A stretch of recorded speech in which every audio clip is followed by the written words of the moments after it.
about end time things, and that's the conversation that we are having this morning. My guest is Aldam Lilo Busani. I think you know that we started it out last weekend, but for some reason we were not able to get into the conversation well because of our technology. But hopefully today all is well. Abudim Lilo, if you can hear me, happy Sabbath. Happy Sabbath.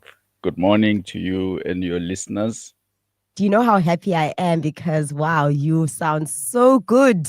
And I don't think you're also going to Okay. complain today. I'm also happy. The sound is wonderful. It's excellent. It really is. Okay, Yes. so we've been wanting to have these conversations since I think last year. I think it was last year when Mm. we had a lengthy conversation about how Ishmara, there's so many things that are happening in the world, so many things that are taking place that showing signs, of the second coming. And these are things that it's very easy to be oblivious to not take notes of, not because you don't care, but just because, like how the Bible says, like, as in the days of Noah, so shall it be, will it be at the end of time. Because you just live your life and you're just chasing deadlines and your own dreams. And Jesus is coming again. And I think that's why it says that he'll come like a thief in the night, not because he's trying to you know, trick you, but Yeah, because we forget about the that's true. importance of watching for the signs. So I want us to talk about these end times. And, Yes. even that is a concept that I think is very loaded. And Yes. someone is wondering, what do they mean by end times? I want you to try and explain what end times means and why we should care about that as humanity as a whole. Yes. Thank you so much, Millicent. This is a very, very important conversation. Yeah. I just want to respond to that question. I want us to look at three aspects. We want us to touch on. We'll look at the concept of time itself, time as a concept, and we will look at eschatology, and then we'll look at preparation. All right. So Okay.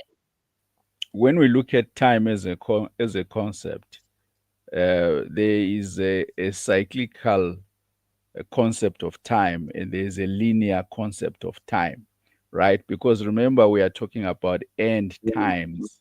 So, which means we are looking at the idea of time, right? So, now that statement, end times, suggests that time comes to an end or runs out in a certain context, okay? It also suggests that there is a beginning of that time. And when we look at some religious worldviews, we pick up a notion of a beginning of life and an end of life, or a transcendence from one state to a higher state. Okay, so when we come to the concept of time as viewed as a cyclical concept, you will look at or you will find religions like Eastern religions like Hinduism, Buddhism, these look at time as cyclical. So what happens is that the concept is like the universe undergoes periods of creation, preservation, and destruction repeatedly, and this is a cycle. All right. And then when you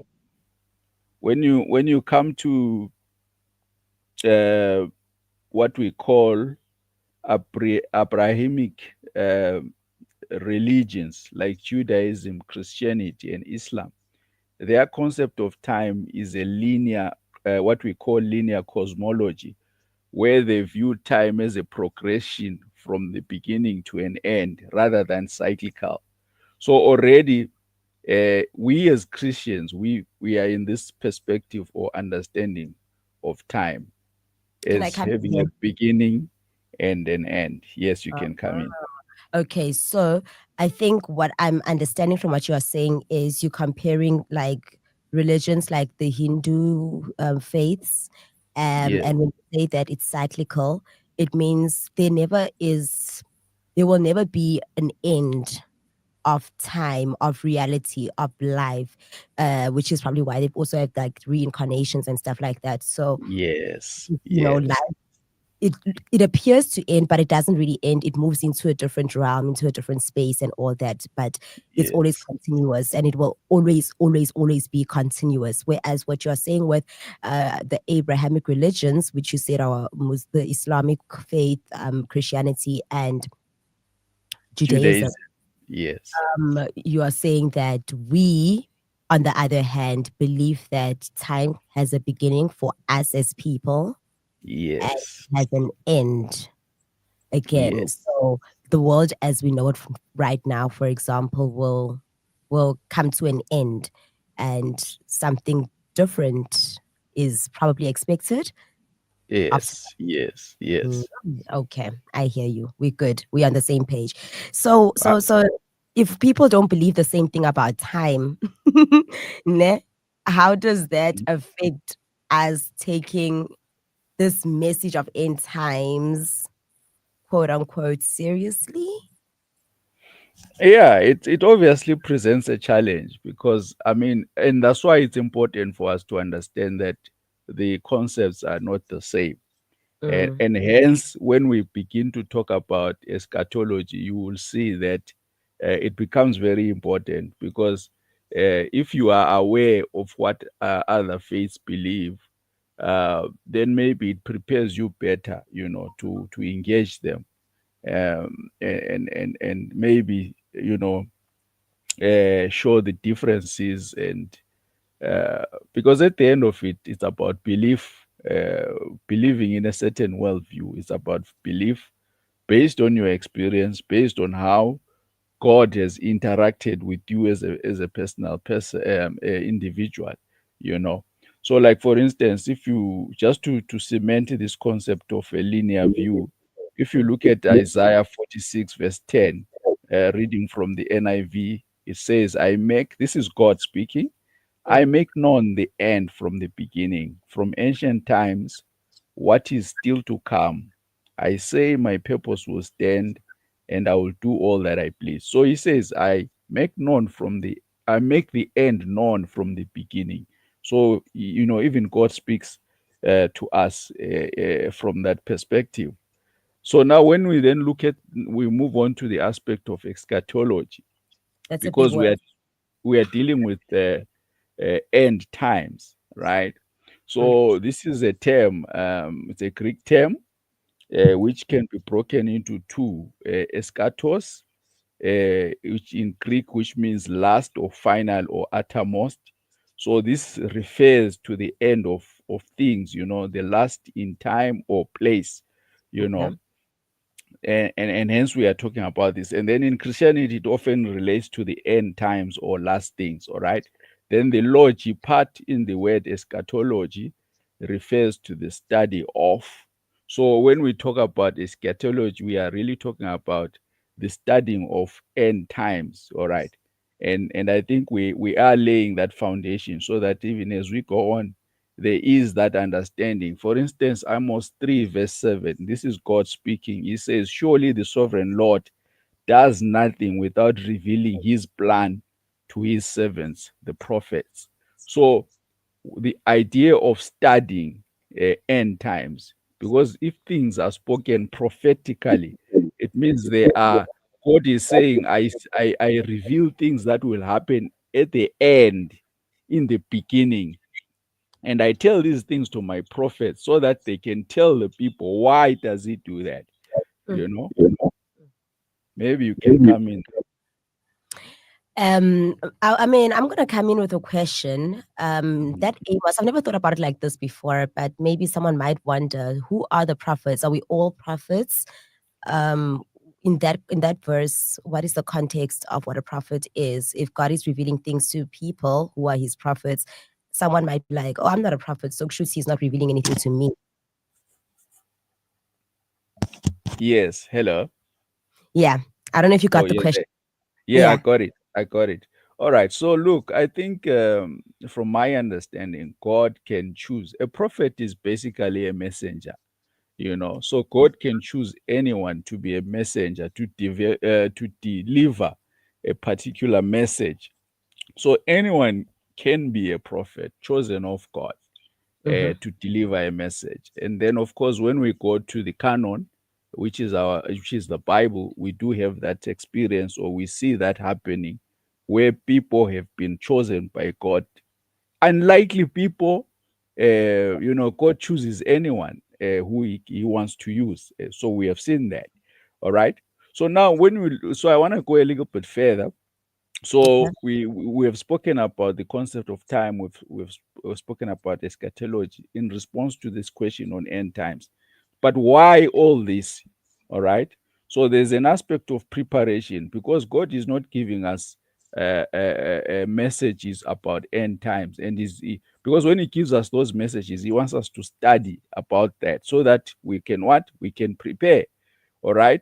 So when we go, for instance, to Luke 21, verse 28, it says, when these things begin to take place, stand Mm. up and lift your heads, because your redemption is drawing nigh. So there's an aspect of preparation, preparation physically, preparation spiritually, preparation in all aspects, because God is saying, when you see these things take place, which I Mm-hmm. have spoken of at the beginning, when you see them take place at the end, know that your redemption draweth nigh. And then, of course, for instance, we've got First Thessalonians 5, verses 1 to 4, where Paul talks about also the aspect of saying, look, uh, the Lord will come as a thief, like you were saying in the beginning. He comes as a thief. Why? Not because he wants to come that way, but Mm-hmm. because people have not prepared. People have not taken seriously what God has communicated in terms of the end times. All right. Mm-hmm. Mm-hmm. And on that part, you said that there was a warning. So almost like when you start seeing these things, then you know that the time is close. What are these things that we are talking about? For me, it drives me right into Matthew chapter Mhm. 24. Um, Yes.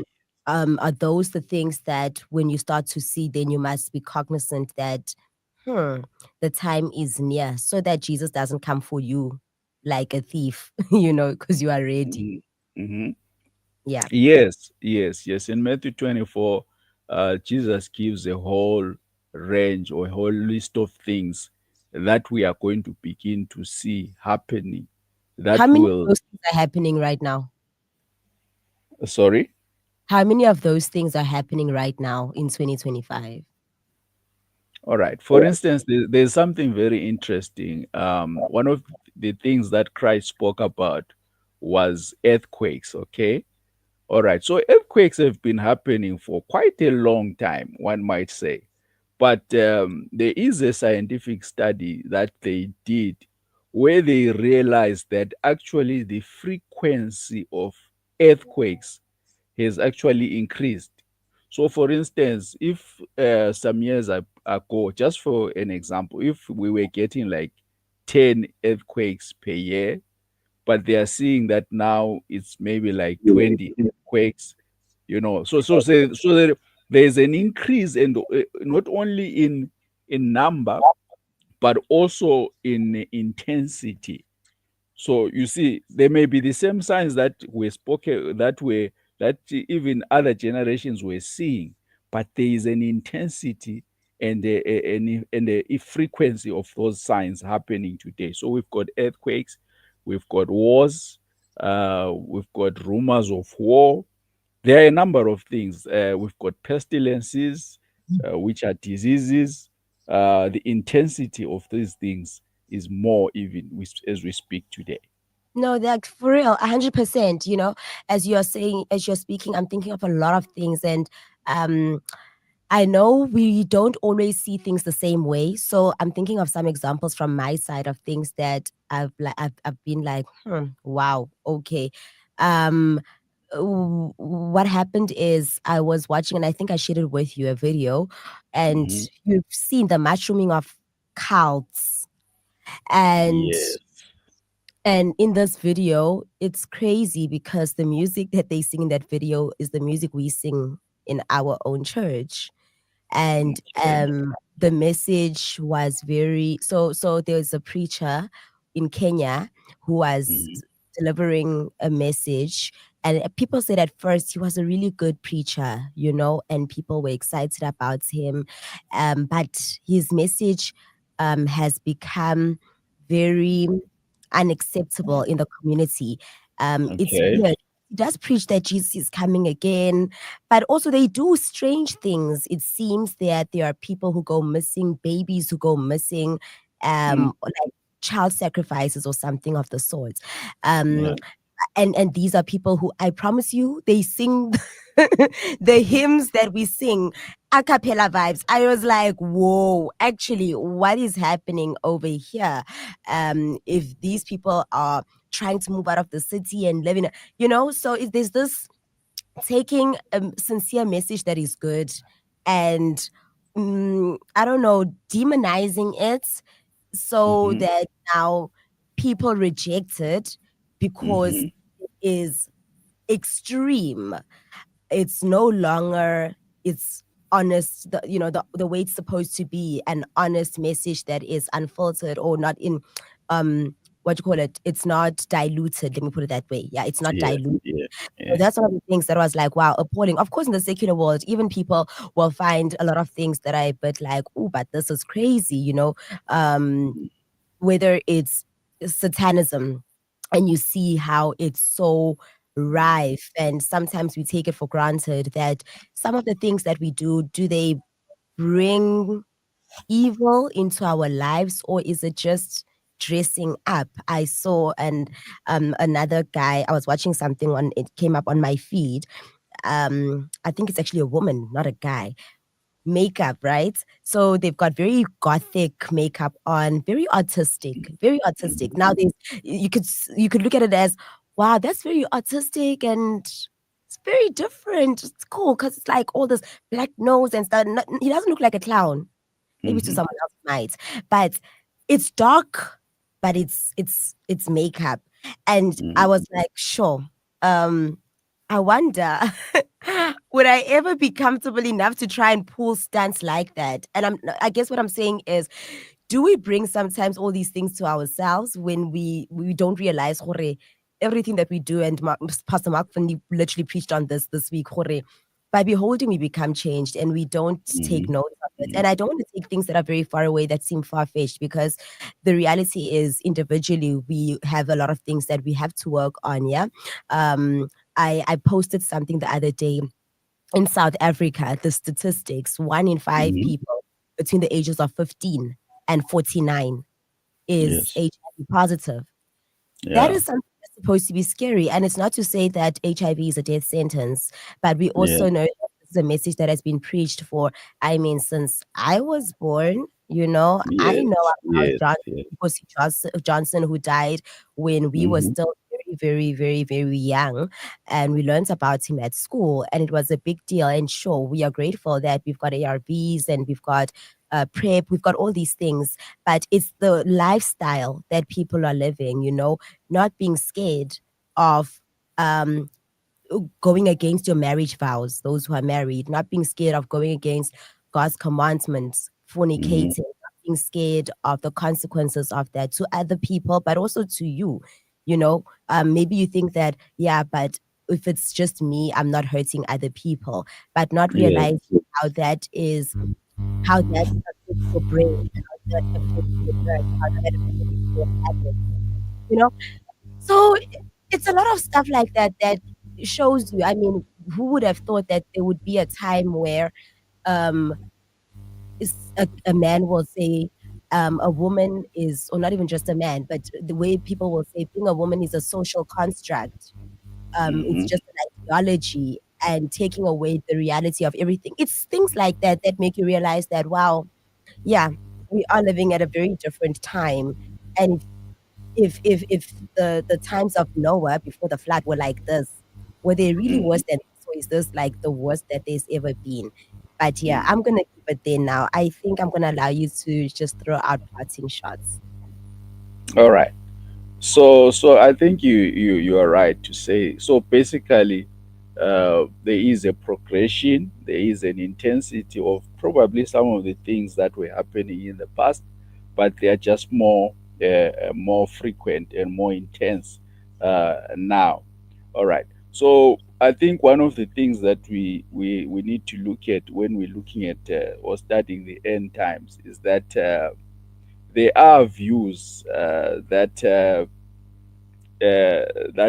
relate. I mean, there are views. Let me put it this way: when we look at eschatology from a Christian perspective, we've got four main. I'm trying to address the question that says, after the end times, then what? Because we can talk about the end times and what will happen, the events that we can look at them. But then after the end times, then what? All right. So we know if we go into the Bible, where there is this part where we talk about the millennium. All right. And most of the eschatological views are centered around how the idea of the millennium is interpreted. All right.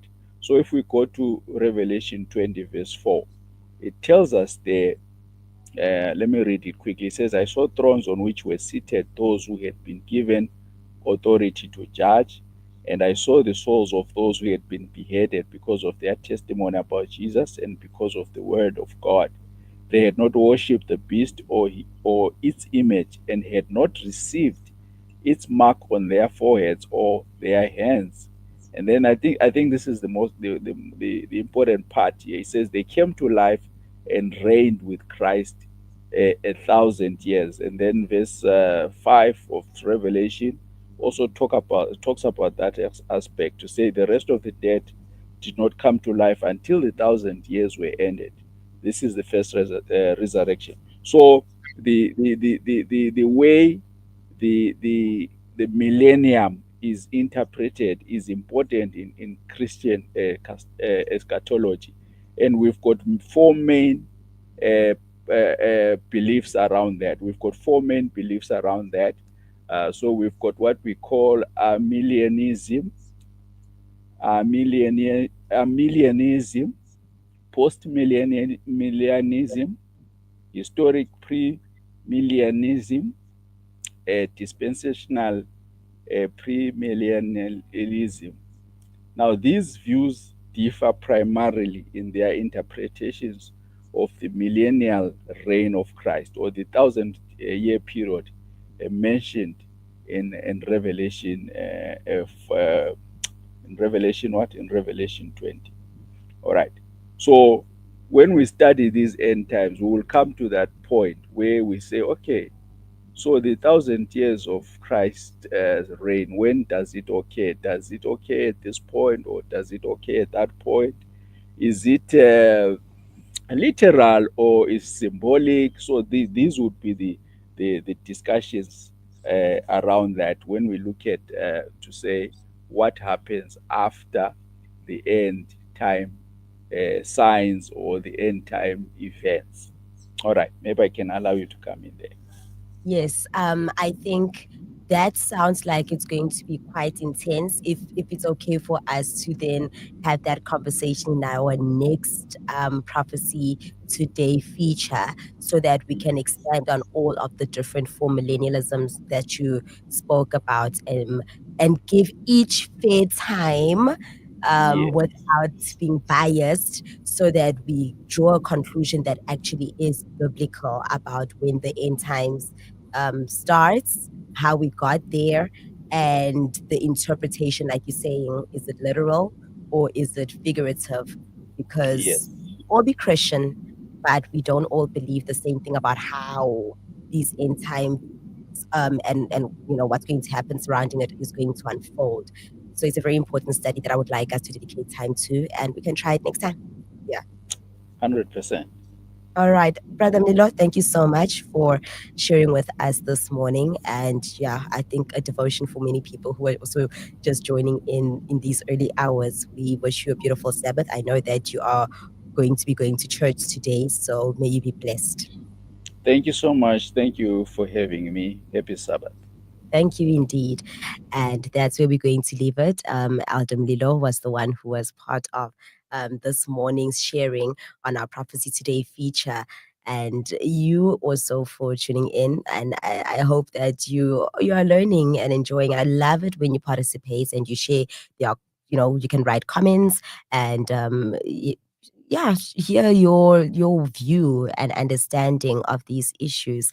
And if you would like to send it directly to our WhatsApp line, that is +27734703520. From here, it's time for the kids, and I am so late. I am so late. I am very, very sorry, my friends. Askizling. You are listening to Glorious Morning, the breakfast